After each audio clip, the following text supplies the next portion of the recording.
아시는 대로 저는 아이가 셋이 있습니다. 첫째와 막내는요 C-섹션으로 나왔고 둘째 아이는 자연 분만을 했습니다. 근데 둘째 아이를 낳는 과정이 그리 순탄하지 않았어요. 진통이 시작되어서 병원에 갔는데 아직 산도가 열리지 않았다라는 의사의 이야기를 듣고 12시간 아침에 갔는데요. 저녁 밤이 될 때까지 꼬박 12시간이 넘는 시간들을 병원 복도를 링거를 꽂은 채 걸어 다녀야 했습니다. 저도 나름대로 힘든 시간을 보냈습니다.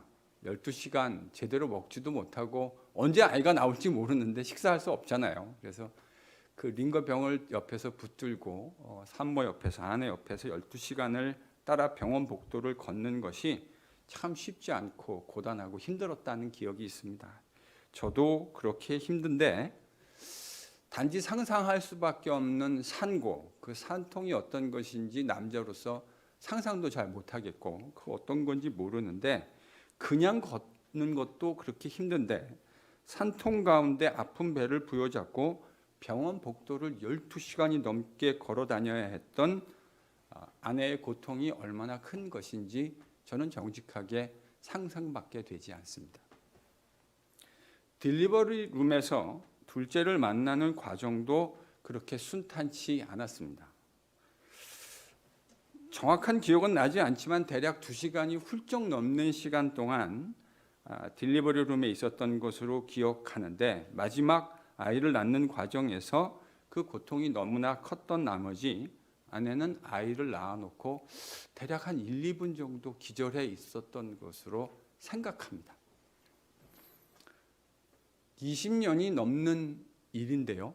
벌써 그 일이 20년 전이 훨씬 더 넘은 일이 되었는데 저는 그날의 일이 지금도 생생합니다. 한 명을 얻는다, 한 생명을 얻는다는 것에 신비에 압도당했고요. 그 생명을 얻기 위해서 고통이 얼마나 클 수 있는 것인가, 인간이 경험할 수 있는 그 극심한 고통이 어떤 것인가 직접 눈앞에서 경험해 볼 수 있었습니다. 그렇게 힘들게 둘째를 낳고 미국 병원에서는 이제 아이를 산모에게 데려다 주잖아요. 그래서 그 아이가 옆에 있는데 힘들어하던 아내가 저를 보고 그 아이를 보면서 한 말이 있습니다. 뭔지 아시겠죠? 다시는 아이를 낳지 않겠다. 또 낳으라고 한다면 뒷말은 아내의 인격이 있기 때문에 여러분의 상상에 맡기겠습니다. 이 말을 하고 3년이 조금 더 지난 시간이 되어서 우리 부부는 막내를 하나님으로부터 또 선물로 받았습니다. 둘째 낳았을 때 그 고통을 생각하고 싶지도 않고 엄청난 산통을 겪었던 것이 사실이지만 둘째라고 하는 그 귀한 생명을 받아들고 그 큰 기쁨 때문에 지금 혜인이 얘기하고 있는 거거든요. 지금은 혜인이가 아주 여자 같은 모습이었지만 그 당시 사진을 다시 돌아보면 참 희한하게 생겼더라고요. 근데도 그 사진을 보면서 그렇게 예쁘다고 생각했던 바로 그 기쁨 때문에 산통을 망각해 버린 것이죠. 그래서 또 다른 생명을 잉태하고 또 출산할 수 있는 상황이 된 겁니다. 주님이 오늘 그 이야기를 하십니다. 아이를 만나는, 생명을 만나게 되는 감격 때문에, 기쁨 때문에 산통을 망각해버리는 기독교 복음의 그 비밀에 대해서 같이 생각해 보고자 합니다. 오늘 본문에서 주님은 주님의 고별 설교 말씀에도 불구하고 여전히 두려움과 근심, 걱정에 붙들려 있고 혼란 가운데 있는 제자들을 바라보시면서 일종의 예언적인 말씀을 해 주십니다. 제자들이 무슨 혼란 가운데 있었는지 16절에서 18절 말씀이 우리에게 이야기해 줍니다. 16절에서 18절을 같이 읽습니다. 시작. 조금 있으면 너희가 나를 보지 못하겠고 또 조금 있으면 나를 보리라 하시니 제자 중에서 서로 말하되 우리에게 말씀하신 바 조금 있으면 나를 보지 못하겠고 또 조금 있으면 나를 보리라 하시며 또 내가 아버지께로 감이라 하신 것이 무슨 말씀이냐 하고 또 말하되 조금 있으면이라 하신 말씀이 무슨 말씀이냐 무엇을 말씀하시는지 알지 못하노라 하거늘. 지금 제자들이요, 주님이 하신 말씀 때문에 매우 혼란스러워하고 있습니다. 제자들은 조금 있으면 너희가 나를 보지 못하겠고 또 조금 있으면 너희가 나를 다시 보게 될 것이라는 주님의 말씀의 그 뜻이 무엇인지 깨닫지 못했습니다. 물론 우리는 지금 주님이 무슨 말씀을 하시는지 잘 알고 있습니다. 조금 있으면 주님을 보지 못한다는 말씀은 주님이 십자가를 지시고 돌아가시기 때문에 제자들이 주님을 볼 수 없게 된다는 이야기를 하신 것이고, 또 조금 있으면 다시 주님을 본다는 것, 틀림없이 주님의 부활을 말씀하고 계시는 것이죠. 근데 이제 흥미로운 부분이 이 부분입니다. 제자들이 주님의 말씀에 대해서 지금 혼란스러워하고 있잖아요. 근데 주님이 그 혼란스러운 제자들이 가지고 있는 의구심과 혼란에 대해서 직접 답을 해 주시지 않는다는 겁니다. 아니, 혼란과 의구심이 있으면 그 혼란과 의구심에 답을 얘기해 주시면 좋을 것 같은데 주님이 답을 얘기하지 않으세요. 그 의구심의 질문은 조금 있으면 주님을 보지 못하고 또 조금 있으면 주님을 다시 보게 된다는 말이었습니다. 그런데 그 말이 뭐를 의미하는지 구체적으로 대입해서 명시적으로 설명해 주시지 않습니다. 대답을 해 주시지 않는 이유는 설명해 줘야 할 필요가 없기 때문입니다. 당장 내일부터 시작해서 이틀 밤만 자고 나면 그게 뭐를 의미하는 거지 제자들은 너무나 분명하게 깨닫게 될 것이기 때문입니다. 설명이 따로 필요 없다는 말입니다. 그럼 주님은 제자들의 의구심에 대해서 뭐라고 말씀해 주셨을까? 여러분 20절, 21절이 그 이야기를 합니다. 20절, 21절 또 같이 읽습니다. 시작. 내가 진실로 진실로 너희에게 이르노니 너희는 곡하고 애통하겠으나 세상은 기뻐하리라. 너희는 근심하겠으나 너희 근심이 도리어 기쁨이 되리라. 여자가 해산하게 되면 그때가 이르렀으므로 근심하나 아기를 낳으면 세상에 사람 난 기쁨으로 말미암아 그 고통을 다시 기억하지 아니하느리라. 네, 주님은 지금 제자들이 가지고 있는 의구심에 대해서 그것이 각각이 뭐를 의미하는지를 설명해 주시는 대신 지금 제자들이 겪게 될 그 고통의 의미를 가르쳐 주십니다. 주님은 이틀 밤이 지나면 자연스럽게 제자들이 깨닫게 될 정보에 대해서는 하나도 설명해 주시지 않으셨지만 그 3일, 지금 제자들이 앞으로 겪게 되어질 오늘 밤부터 시작해서 3일 동안의 시간이 가지게 될 의미가 무엇인가 하는 것을 그들에게 가르쳐 주십니다. 그럼 이 비유적 가르침을 통해 주님이 말씀하시고자 하는 핵심이 무엇입니까? 이제요, 오늘 밤부터 시작해서 3일 동안 제자들은 극심한 고통의 시간을 겪어야 한다는 겁니다. 주님을 빼앗길 것이고 그 빼앗긴 주님이 십자가에 달리시는 것들 직면해야 합니다. 비록 제자들이 주님을 따라다니고 또 주님을 사랑한다고 고백했던 그 모든 내용들 가운데 부족함이 있었죠. 베드로만 보더라도 주님을 따라다녔던 것이 그리 순전한 동기만은 아니었던 것 같습니다.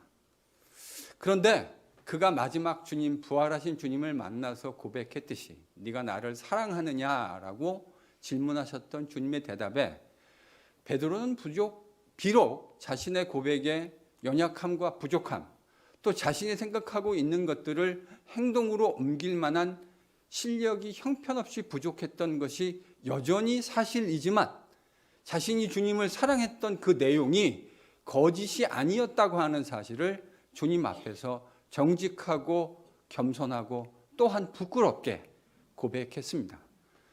베드로가 주님을 사랑한다고 했던 내용은 비록 부끄러운 내용이 그 안에 들어있기는 하지만 거짓이 아니었음을 베드로도 알고 있었고 우리 주님도 분명히 알고 계셨습니다.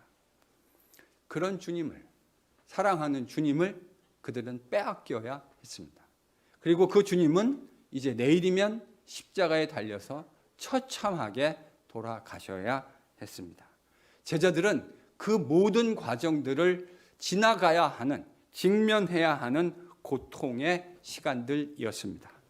이 모든 일들은 제자들에게 고통이었음에 분명합니다.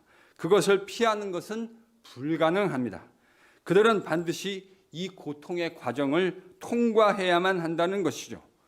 틀림없이 이 시기는 제자들에게 고통과 크나큰 근심의 시기였습니다. 그런데 핵심은 이겁니다. 이 시기가 틀림없이 고통과 고난, 근심의 시기인 것은 맞지만 그 고통은 주님이 뭐라고 비유하셨죠? 이거는 산고다. 해산하는 여인의 고통이다라고 말씀하십니다. 여러분, 산고가 무슨 말입니까? 산고는 틀림없는 고통입니다. 아마 여자로 태어나서 그와 같은 고통을 애를 낳아보신 분들은 다 아시겠죠. 그게 얼마나 극심한 고통인지, 옆에서 지켜보는 남편에게도 그것이 얼마나 큰 고통인지 충분히 고통을 다 느낄 수는 없지만 상상할 수 있습니다. 왜 이것을 산고라고 부릅니까? 산고는 희망을 바라보는 고통이기 때문입니다. 산고는요, 그 자체로 고통이 아닌 것이 아니에요. 고통이에요. 틀림없는 고통입니다. 상상할 수도 없는 고통. 그 고통이 얼마나 컸으면 사람들 가운데는 아이를 낳다가 기절하는 사람들도 생길 정도의, 제정신으로 고통을 감당할 수 없으니 기절하는 것 아니겠습니까? 산고는 희망을 바라보는 고통입니다. 페이크 고통이 아니에요. 진짜 리얼 고통입니다. 그러나 그 고통 끝에서 우리는 새로운 생명을 대하게 됩니다. 우리를 닮은 그 귀한 생명을 만나게 되는 것이죠. 그 산고 끝에 우리를 닮은 새로운 생명이 태어난다는 그 생명과 마주하게 되어지고 눈을 맞추고 웃게 되어지고 새로운 관계 속에서 인간이 누릴 수 있는 매우 큰, 비교할 수 없는 큰 기쁨. 여러분, 아이들, 아무것도 해주지 못하는 아이들을 바라보면서 왜 부모는 그렇게 미친 사람처럼 좋아합니까? 인간의 생명, 나와 아주 독특한 관계를 세상의 다른 사람들과 쉐어할 수 없는 부모와 자식이 되어서 살아간다는 그 끊을 수 없는, 여러분, 이걸 우리가 천륜이라고 말하는 것 아닙니까? 그 관계, 그런 생명을 얻게 되는 과정이라고 주님은 지금 이 시간을 비유적으로 설명해 주신 겁니다. 새로운 생명을 얻게 되는 큰 기쁨을 얻기 위해서는 그 산고의 과정은 필연적인 과정이 된다는 말입니다. 새로운 생명이 태어나고 새로운 관계가 만들어지는 신비로운 그 기쁨이 너무나 큰 나머지 새로운 사람이 태어난다는 그 기쁨에 압도당해서 고통을 잊어버리게 된다는 말입니다. 정말 그렇지 않습니까? 정말 그렇잖아요.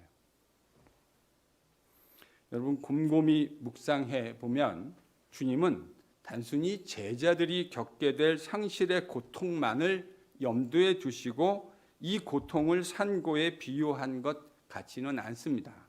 왜 그럴까요? 우선 1차적으로 제자들이 경험하게 될 이 산고는 무엇보다 주님의 고통이 산고일 때만 의미를 가지기 때문입니다. 제자들이 겪는 이 고통이 주님의 십자가로 말미암는 고통인데 이 주님의 십자가가 주님에게 먼저 산고가 되기 때문에 제자들에게도 산고가 된다는 말이죠. 주님의 십자가에 산고가 없었다고 한다면 제자들이 겪게 될 고통은 새로운 생명을 얻게 된다고 하는 희망으로 끝날 수 없습니다. 그저 상실의 고통으로 끝날 수밖에 없는 것이죠. 바로 이런 의미에서 십자가의 산고는 무엇보다 주님에게 먼저 산고였음이 틀림없습니다. 인간이 가지고 있는 가장 큰 딜레마, 수많은 세상에 비교할 수 없는 권력과 힘을 가지고 있는 사람도 끝끝내 해결할 수 없는 것이 바로 인간의 죽음, 사망이라고 하는 문제 아니었습니까? 옛시대의 황제들, 중국의 진시황은 그래서 영원히 죽지 않는다고 하는 불로초를 찾아서 헤매고 다녔던 것 아닙니까? 어떤 사람도 사망과 죽음이라는 문제를 해결할 수 없어요. 그런데 지금 주님은 내일 당신이 지실 십자가를 통해서 모든 인류의 딜레마고 해결할 수 없었던 그 난제를 십자가와 부활이라고 하는 것을 통해서 해결하시려고 하고 계신 것이죠. 그 사명을 가지고 그 일을 이루기 위해서 인간의 몸으로 이 땅 가운데 찾아오셨고 십자가의 극심한 고통을 통해 죽고 또한 부활하심을 통해서 창조 세계의 새로운 역사를, 이것을 바꾸어 놓을 엄청난 희망을 우리에게 전달하시려고 하고 계신 것이죠. 지금 주님과 제자들이 겪어야 할 고통은 바로 그런 엄청난 희망을 전제한 고통이었습니다. 그 십자가의 극심한 육체적 고통, 살과 피가 찢겨지는 고통이 얼마나 극심한 고통이겠습니까? 근데 그것보다 더 큰 고통은 한 번도 전능하신 하나님, 신실하신 아버지와 분리된 것을 경험해 본 일이 없던 예수님께서 그 예수님 하나님으로부터 철저하게 외면당하고 버려지는 고통을, 인격적으로 분리되는 고통을 겪게 되십니다. 여러분, 그 고통이 주님께서 아버지 어찌하여 나를 버리셨습니까? 라는 고통 속에 표현되어져 있죠. 우리는요, 이런 고통을 종종 시적으로 죽음과도 같은 고통이다라고 표현하곤 합니다. 그 산고를 주님이 먼저 친히 겪으셨기 때문에 주님은 새로운 창조의 완전히 새로운 세상을 여실 수 있으셨고, 주님의 십자가의 산고가 먼저 있었기 때문에 우리는 주님의 십자가의 산고를 통해서 주님 안에서 주님과 함께 새로운 창조의 피조물로 새롭게 태어나는 은혜를 누리게 되는 겁니다. 이것이 주님이 말씀하신 산고, 해산의 기쁨이고 바로 이것이 십자가가 이야기하는 복음의 진리입니다. 이 십자가 복음의 진리가 무엇보다 먼저 믿어지는 은혜가 임할 수 있기를 간절히 축원합니다. 주님의 십자가의 산고가 있었기 때문에 제자들이 겪는 고통은 이제 비로소 산고에 비유될 수 있습니다. 주님의 십자가가 먼저 있었기 때문에 제자들이 당하는 고통, 주님을 빼앗기는, 사랑하는 주님을 빼앗길 뿐만 아니라 십자가에서 처절하게 죽임을 당하시는 것들을 지나가야 하고 직면해야 하는 그 고통이 희망을 간직한 고통이 될 수 있다는 말입니다. 여러분은 사도 요한이 주님이 지금 말씀하신 해산의 기쁨, 이 산고의 비밀을 충분히 깨달았다고 생각하십니까?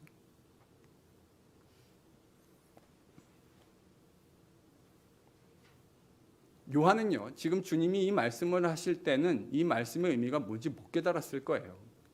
그런데 나중에 요한이 틀림없이 이 산고의 비밀, 해산의 기쁨이 뭔지 깨달았다는 증거가 있습니다. 뭘까요?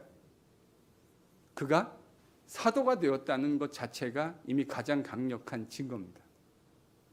그는 사도가 되었습니다.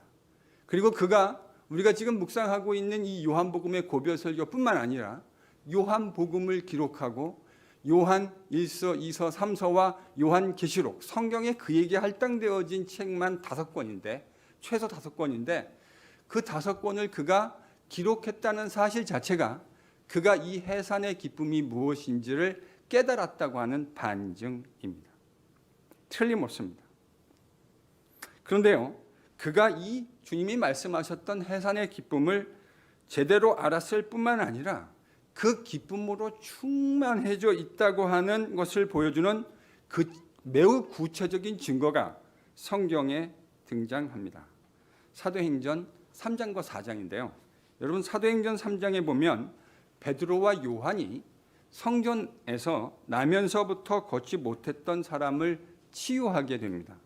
이 직후에 요한은 하나님이 행하신 이 놀라운 일들을 이스라엘 백성들 앞에서 증거합니다. 그 일을 증거했기 때문에 이것을 싫어한 종교 지도자들로 인해서 베드로와 요한은 종교 지도자들 앞으로 붙들려 가고 꼬박 하루를 감옥에서 지내야 했습니다.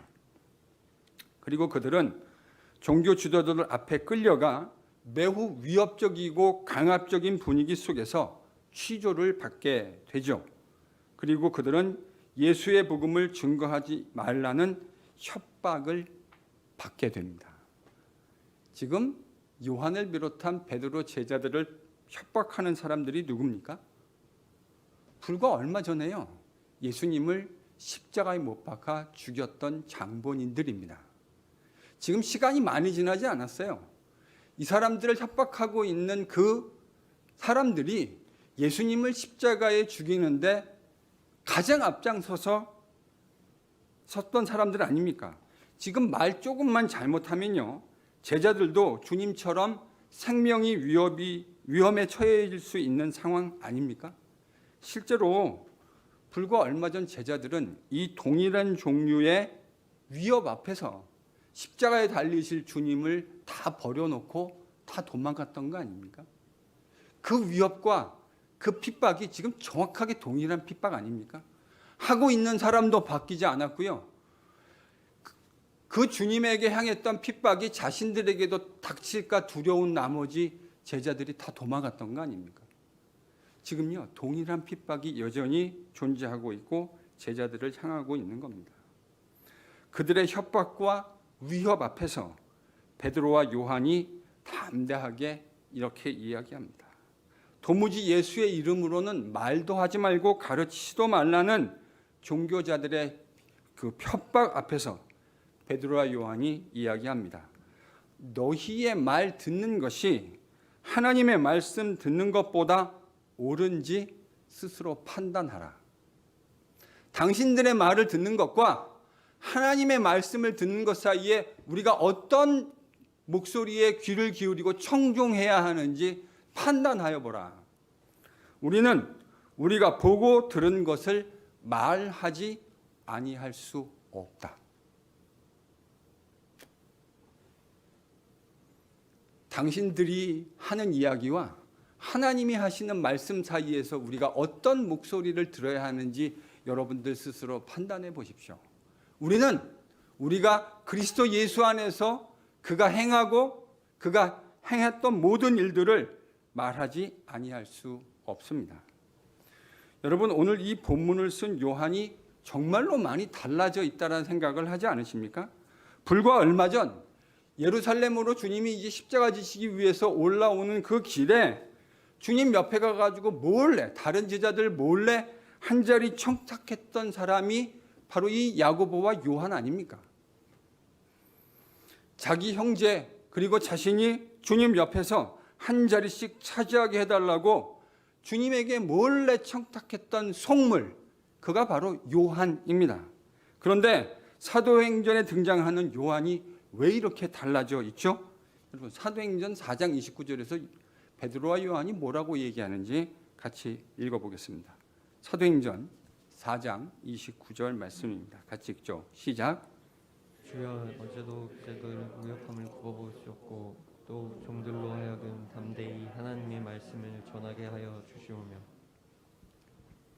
지금 베드로와 요한이 뭐라고 얘기하고 있다고요? 주여, 이제도 우리가 위협당하는 것을 굽어 보옵소서.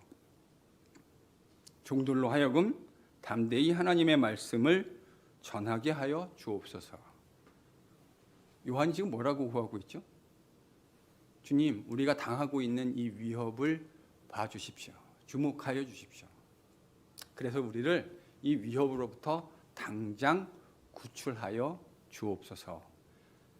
이렇게 기도하지 않았습니다. 요한과 제자들은 자신들이 당하고 있는 이 위협 속에서도 하나님, 우리가 굴하지 않고 하나님의 복음을 담대히 증거할 수 있게 해 주십시오라고 기도했습니다. 여러분, 이 차이를 어떻게 설명하시겠습니까? 불과 얼마 전 예루살렘으로 올라오는 그 길에, 이 예루살렘으로 올라와서 주님은 결국 십자가에, 그 유월절 기간에 십자가에 달려 돌아가시게 되는데, 그때는 한 자리 달라고 청탁했던 인물이 요한인데, 지금 사도행전 4장에 등장하는 요한은 그때와는 너무나 많이 달라진 사람으로 성경에 등장합니다. 이걸 어떻게 설명하시겠습니까? 저는요, 요한을 비롯한 제자들이 새로운 생명을 만들어낸다고 하는, 주님이 지금 십자가 지기 전날 밤 말씀하셨던 그 해산의 기쁨, 산고의 비밀을 제대로 깨달았다고 생각합니다. 그래야 이 변화가 설명이 돼요. 아니, 어떻게 설명하시겠어요? 이 변화를. 이게 살짝 변한 게 아니라 거의 익스트림하게 변해 있잖아요. 이 변화를 어떻게 설명하시겠습니까? 지금 사도행전 4장에서 그들이 당하고 있는 이 위협은 정확하게 그들이 예수님 십자가 지실 때 당했던 그 위협하고 다른 것이 아니에요. 정확하게 똑같은 위협 아닙니까? 그런데 똑같은 위협 앞에서 한때는 도망했던 사람들이 어떻게 이렇게 담대한 모습으로 변화될 수 있었을까? 대답이 뭐라고요? 해산의 기쁨을 깨달았기 때문입니다. 이렇게 설명해 볼까요? 전 논리적으로 이게 이렇게 잘 설명이 된다고 생각합니다. 예수님이 마태복음에서도 보면 세상에 있는 권력자들이 뺏을 수 있는 것이 뭐라 그랬죠? 너희들로부터 세상에 있는 권력자들이 뺏을 수 있는 게 있다. 뭐라 그랬습니까? 너희들의 생명이다. 근데요, 그러니까 세상이 우리에게 협박할 수 있는 가장 강력한 게 우리의 생명을 뺏겠다고 하는 협박 아니겠습니까? 이 협박 앞에서 상당수의 사람들이 다 굴복하게 되는 거 아니에요? 근데 지금 제자들이 이 해산의 기쁨이라는 주님의 설교와, 그리고 이틀 후에 주님의 십자가와 부활을 경험하면서 뭘 깨닫게 됐죠? 세상은 예수님을 십자가라는 형틀에서 처참하게 무참하게 죽였지만, 전능하신 공의로우신 하나님이 죄가 없으신 예수 그리스도를 사망 앞에 굴복하도록 내버려 두지 않으시고 그를 다시 살려내셨다. 여러분, 제일 세상에 우리를 겁박하고 협박할 수 있는 가장 최고봉, 최상급이 우리의 생명을 빼앗겠다는 겁니다. 그런데 그 생명을 빼앗은 주체들이 극복할 수 없는 일을 우리 주님과 하나님께서 예수 그리스도 십자가 사건 속에서 이루어내셨다고요. 생명을 빼앗은 세상에게 너희들이 비록 예수 그리스도 우리 주님의 생명을 빼앗았지만 그 생명을 공의로우신 하나님께서 다시 살리심으로 말미암아 이제 그리스도 예수와 함께 그를 우리의 구주라고 고백하는 모든 인류를 그리스도 예수와 함께 새로운 생명으로, 부활의 생명으로 살려내실 수 있다고 하는 이 기막힌 현장을 그들이 그들의 눈으로 확인했던 거 아닙니까? 주님의 부활과 함께 40일 동안 주님과 함께하며 주님이 그들과 함께하고 그의 육체의 부활이 거짓이 아니라 실제라고 하는 사실. 그것이 환상과 환영과 힐루시네이션이 아니라 실제로 부활해서 영원히 썩지 않는 육체로 그들과 함께 살아가시고 이제 그 생명을 예수를 믿는 모든 자들에게 허락해 주신다고 하는 하나님 나라의 새로운 비밀, 그 해산의 기쁨을 그들이 깨닫게 된 거 아닙니까? 그러니 이런 것으로 장착한 사람을 뭘 가지고 협박할 수 있을까요? 예수를 죽였지만 하나님이 그 예수를 살리셨다는 사실을 눈으로 보고 직접 경험한 제자들, 비록 내가 복음을 증거하다 죽을지언정 하나님이 그리스도와 함께 나를 다시 살려내실 것이라는 이 기독교의 복음을 장착한 제자들을 도대체 뭘 가지고 협박할 수 있겠습니까? 그래서 히브리서는요, 우리가 이제 7월 달에 묵상하게 될 묵상하게 된 히브리서는 이런 그리스도인들을 뭐라고 이야기했죠? 세상이 감당할 수 없는 사람.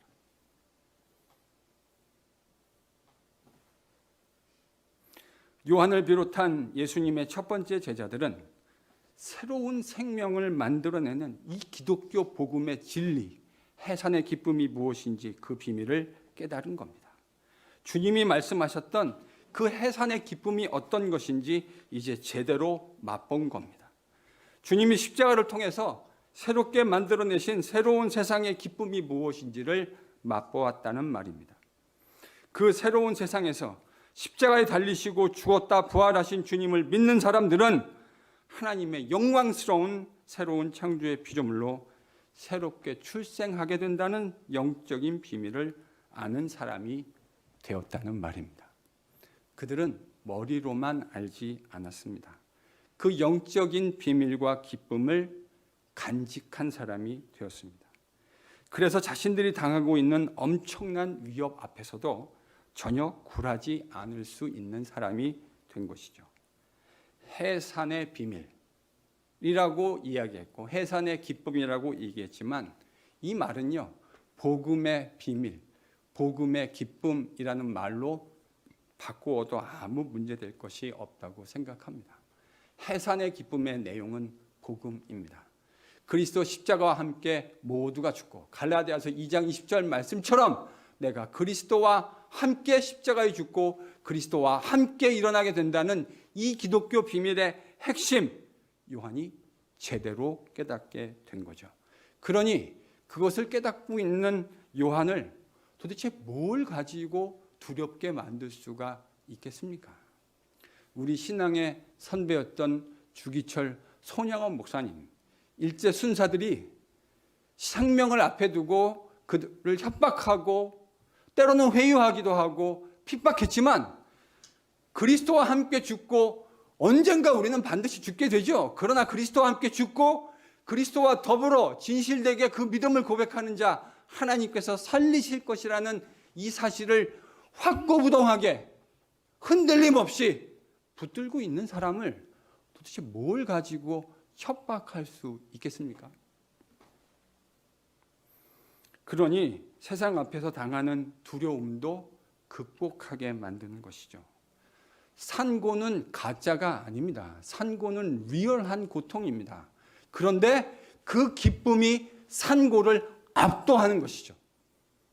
그래서 그리스도인도 생명을 뺏기는 것이 왜 두렵지 않은 일입니까? 그러나 하나님께서 새로운 생명을 그리스도 안에서 우리에게 주신다고 하는 이 복음의 진리를 확고하게 믿기 때문에 그 해산의 기쁨이 무엇인지를 믿음으로 인정하고 알고 있기 때문에 이런 담대한 변화가 가능해진 겁니다.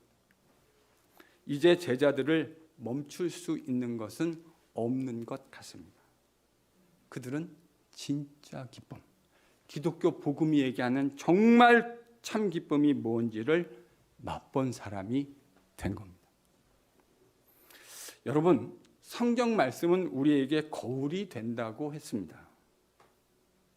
그렇게 말씀하셨으니까 이제 사도행전 4장에 등장하는 제자들을 비롯한 이 요한의 모습과 오늘날 우리가 경험했고 또 경험하고 있는 나 자신을 포함한 이민교의 모습을 정직하게 비교해 보아야 하지 않겠습니까? 성경 말씀이 거울이 된다고 하셨으니 이 사도행전 4장과 요한복음 16장의 말씀의 거울 앞에서 우리는 지금 도대체 어떤 모습으로 서 있는지를 정직하게 점검해 봐야 하지 않겠습니까? 오늘 우리는 십자가와 해산의 기쁨이 무엇인지를 알고 있는 사도행전 4장에 등장하는 요한을 비롯한 제자들의 모습과 더 가깝습니까? 아니면 그 해산의 기쁨이 어떤 건지 여전히 모르고 있는, 그래서 자신들이 추구하는 거짓 영광, 세상의 헛된 영광을 여전히 추구하고 있었던 마가복음 8장과 10장에 등장하는 제자들 요한의 모습과 더 가깝습니까? 정직하게 이야기하면 어딘지 정확하게는 모르겠지만 우리는 이 양자 사이, 사도행전 4장과 마가복음 10장 사이에 있는 그 어디엔가 매우 어정쩡한 모습으로 서 있는 것이 아닌가 하는 생각을 해보게 됩니다. 제가 생각해 보니까요, 이민교회에서 제가 한 4년 정도를 경험했더라고요. 제가 한국에서 신앙생활했던 것보다 이제 미국에서 신앙생활했던 기간이 훨씬 더 긴 기간이 되었습니다. 이민교회 경험해 보면서 이런 이야기 종종 들었습니다. 세상에 문제 없는 교회 없고 그런 교회 찾으려면 공동묘지에나 가서 찾아야 한다고 하는 웃을 수 없는 우스갯소리도 들었습니다. 근데요, 우리가 진짜 예수님 제자라면, 우리가 정말 예수의 길을 따라 걷겠다고 따라 나선 진짜 예수의 제자라면 말입니다. 오늘 본문의 말씀을 묵상하며 적어도 주님이 말씀하셨던 그 복음의 진리, 해산의 기쁨, 그 복음의 진리가 정말로 내 마음의 심령 신비 속에 흐르고 있는지 질문해 보아야 하지 않겠습니까? 해산의 기쁨이라는 말은 복음의 기쁨 다른 것이 아닙니다.